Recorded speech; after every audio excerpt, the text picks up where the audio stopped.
A wildfire is not just a campfire gone wrong. It is a predatory force of nature, a living monster capable of tearing through dry timber at speeds exceeding 100 kilometers per hour. That is over 60 miles per hour, faster than a narco speedboat, and nearly impossible to outrun on the ground. It doesn't just burn, it consumes entire ecosystems with terrifying, unrelenting efficiency.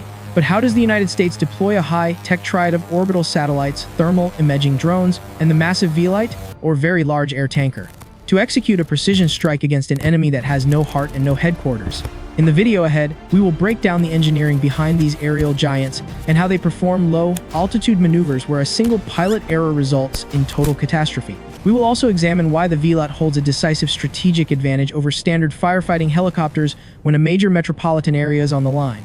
But first, let's look at the complex command and control architecture that makes this high-stakes mission possible. How do these massive aircraft and orbital sensors integrate their data to hunt down and neutralize a target that shifts with every gust of wind?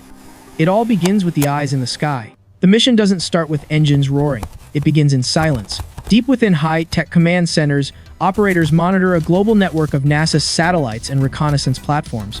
These orbital systems use advanced thermal sensors to scan the Earth's surface in a coordinated manner, searching for hotspots, thermal signatures that indicate a fire is intensifying long before the first plume of smoke is visible to the human eye. This is proactive identification, the essential first step in a modern aerial interdiction. By integrating sensor data with real-time intelligence, strike coordinators can identify a potential threat while it is still a localized event, allowing for a rapid response before the monster reaches its full velocity. Once a target is confirmed, the operation shifts into a sophisticated triad of surveillance and strike aircraft. This integrated approach enables rapid detection, tracking, and multi-directional suppression, combining the intelligence of orbital assets with the brute FLA-LC of aerial tankers. First, high-altitude drones and satellites provide continuous aerial surveillance, generating 3D maps of the terrain and tracking wind patterns with clinical precision. They calculate the fire's speed and direction, sending real-time updates to command centers to predict where the flames will move next. Then comes the lead plane. Think of this aircraft as the command center in the sky. This smaller, highly agile platform enters the high-threat environment first, diving low to scout the flight path and analyze atmospheric conditions. Its role is tactical coordination. The lead plane marks the target zone with a stream of white smoke, providing the heavy tankers with the visual confirmation needed for a successful hit. Without this platform, a precision strike in a smoke-filled canyon would be nearly impossible. Waiting in the wings is the VLAT, or Very Large Air Tanker, the fist of the operation. This is a massive flying fortress, typically a converted wide-body jet like a DC-10 or a Boeing 747. It carries up to 70,000 liters of specialized fire retardant in its high-pressure internal tanks. The VLAT represents the pinnacle of aerial firefighting firepower, combining extended reach and endurance with a payload capacity that dwarfs standard equipment. It is designed to operate in a coordinated manner with the trend-set assets, waiting for the perfect window to deliver its payload. Back at the airbase, the atmosphere is one of disciplined urgency. Every second counts when a wildfire is moving at over 60 miles per hour. Ground crews work in a synchronized rhythm to fuel and load these giants, ensuring they are ready for a short rolling start from the runway. The VLAT takes off with a heavy, powerful roar, its wings straining under the weight of thousands of gallons of retardant, the hope of entire communities downwind. As it quickly climbs to an operational altitude and moves toward the area of interest, it integrates into the communication links with the lead plane and other reconnaissance platforms. It is a massive, complex machine moving toward a target that shifts with every gust of wind. It is a beautiful and terrifying sight. A coordinated system designed to intercept a threat that moves with the speed of a speedboat and the destructive power of a war zone. But what exactly makes this aircraft so much more effective than a standard helicopter? To understand why this massive platform is the ultimate weapon against a wildfire, we need to look under the skin of the VLAT and explore the engineering that allows it to turn a wide-body jet into a precision strike weapon. To understand the tactical dominance of the Very Large Air Tanker, or VLAT, we must first look beneath the skin of what was once a standard commercial airliner. These platforms are typically highly modified Boeing 747s or DC-10s repurposed into the ultimate tool for terrestrial interdiction.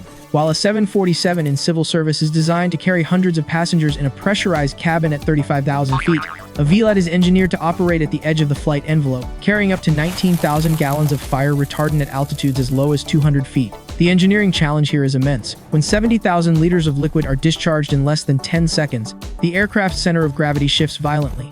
To compensate for this, the VLAT utilizes a sophisticated internal tank system that isn't just a simple bucket. Unlike smaller air tankers that rely on gravity-fed doors, the VLAT employs a computer-controlled, pressurized discharge system. This allows the flight crew to maintain a constant flow rate regardless of the aircraft's pitch or airspeed. By adjusting the pressure within the tanks, they can control the coverage level, or the thickness of the retardant line on the ground. This isn't just about dumping liquid, it is about painting a tactical barrier with mathematical precision. The system ensures that every gallon is utilized to its maximum effect, creating a consistent, unbroken line of suppression that is essential for stopping a fast-moving fire. But the machine is only half of the equation. To effectively neutralize a high-velocity wildfire, you need the right ammunition. This is where Phos-Chek comes in. You've likely seen the vivid red clouds trailing behind these aircraft, but that color isn't for show.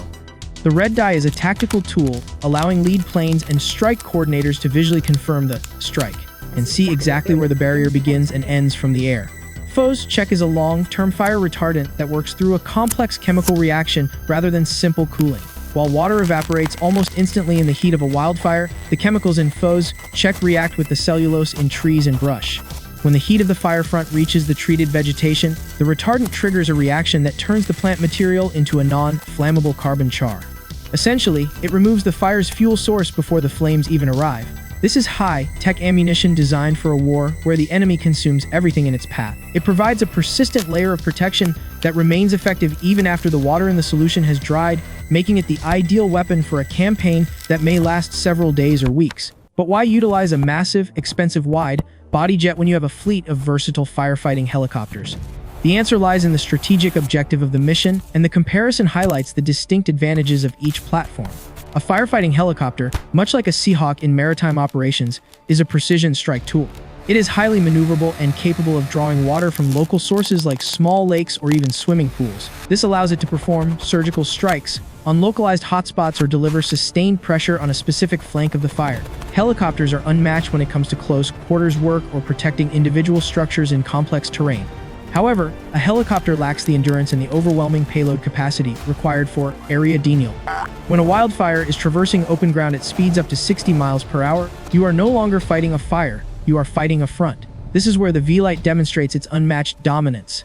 A single VLAT carries a payload 10 to 20 times larger than most helicopters. It is designed to build a wall.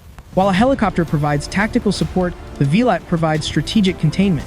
By laying down a mile-long chemical barrier in a single pass, the VLAT effectively intercepts the fire's momentum. It creates a red wall that the fire cannot cross, forcing the flames to lose energy or redirect. This integrated approach, combining the surgical precision and localized fire of helicopters with the massive reach and area denial capability of the VLAT, is what enables a modern firefighting force to eliminate a threat that would otherwise be unstoppable. It is a calculated combination of firepower and mobility that allows us to maintain control over a chaotic environment. But understanding the tech is only the beginning. To see how these assets operate under the extreme pressure of a real-world disaster, we have to look at how they execute a strike in the final moments before impact. To see how this engineering is applied in a high-stakes, real-world scenario, we need to examine a specific tactical interdiction during a massive wildfire in the California hills. The situation was critical. A fast-moving fire front, which had been burning through uninhabited brush, encountered a sudden and violent wind shift. This atmospheric change transformed a contained blaze into an accelerating monster, now moving directly toward a high-density residential area.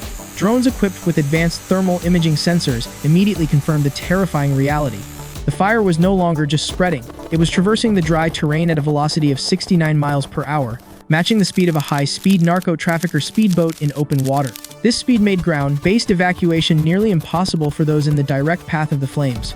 At the command center, computers integrated real-time drone data with topographic maps to calculate the time to impact. The result was chilling. The fire would reach the first line of homes in exactly 20 minutes. The decision was made for an immediate aerial strike. This was not a search and rescue mission, it was a mission of strategic containment. The objective was to build the red wall before the fire front could breach the final ridgeline. The lead plane entered the zone first, navigating through intense atmospheric turbulence caused by the fire's own heat.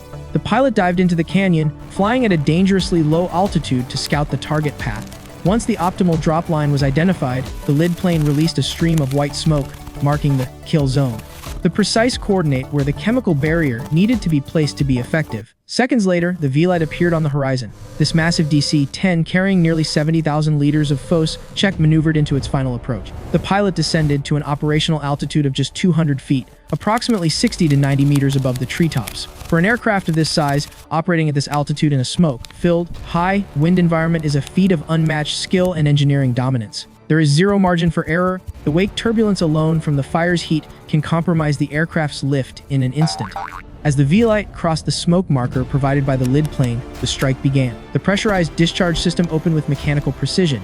In less than 10 seconds, the aircraft released its entire 19,000-gallon payload. A vivid red wall of fire retardant, over 1 kilometer in length, was RTXing with absolute accuracy. This was not a random dump, it was a surgical strike designed to cut across the fire's primary path of travel. The red barrier coated every tree, every bush, and every square inch of fuel in the kill zone. Minutes later, the fire front reached the line. As the 69-mile-per-hour flames hit the treated vegetation, the Phos-Chek triggered its chemical reaction. The fire did not just slow down, its kinetic energy was neutralized. The flames, unable to consume the carbon-charred fuel, lost their momentum and died at the edge of the barrier. The residential community, which had been 20 minutes away from total destruction, remained untouched. This was the ultimate demonstration of engineering over nature. The victory was made possible by the seamless coordination of orbital sensors, high-altitude tracking, and the overwhelming FALC of the VLAT. It proved that when a threat moves with lethal speed and power, only a system of equal precision and dominance can eliminate it. The power of these mega machines is a testament to what we can achieve when engineering is focused on the protection of life. Our channel is dedicated to bringing you deep technical breakdowns of these incredible systems and the engineering behind the world's most powerful machines. If you want to see more content exploring how high-tech assets are used to tackle the planet's greatest challenges, please subscribe and hit the notification bell so you never miss a video. There is always more to explore in the world of original engineering content. The true power of modern technology is not measured merely by its ability to dominate a battlefield, but by its capacity to preserve human life. As we've seen, when the unpredictable force of a wildfire threatens our homes, it is the seamless coordination of orbital sensors, real-time drone intelligence, and the overwhelming payload of the VLAT that creates an impenetrable shield. This triad of engineering excellence represents the ultimate barrier between civilization and the chaos of nature. It proves that when a threat moves with lethal speed, only a system of equal precision and dominance can eliminate the danger. We are committed to providing you with deep technical breakdowns of these incredible mega machines and the complex systems that allow them to perform under extreme pressure. Understanding how these assets operate is essential to appreciating the scale of the protection they provide. If you value high-quality, original engineering analysis and want to see more content exploring the world's most powerful machines in action, please subscribe and hit the notification bell so you never miss a video. There is always more to explore in the world of advanced engineering, and we are glad to have you with us on the journey. Thank you for watching.